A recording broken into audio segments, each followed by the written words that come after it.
ste niekde naživo alebo na internete videli takýto vláčik. Je to kúpeľný vláčik, ktorý premáva v kúpeľných mestiach alebo pri nejakých atrakciách. Prepáčte, že zle rozprávam a toto račkujem.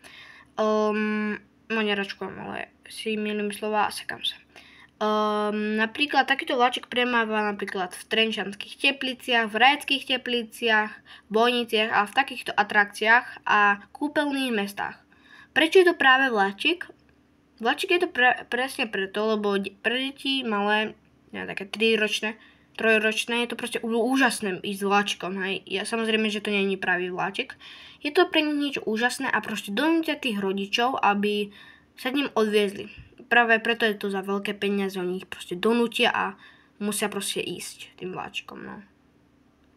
A prečo je to práve parný vláčik? Lebo je to totálne, akože úplne normálne. Že je to práve parný vláčik.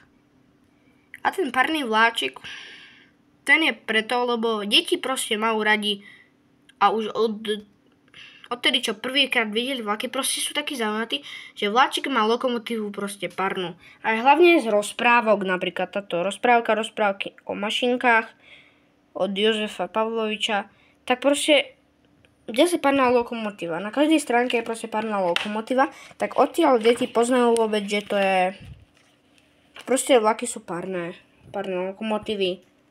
Niekedy sa tu akože vyskytne aj nejaká elektrická lokomotíva, ale to je jedno, lebo v reálnosti áno vidia elektrické lokomotívy, ale proste on to je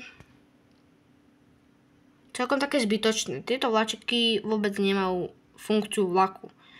Akože len 2 vagóny napríklad, tu vidíte a nemá to žiadny zmysel.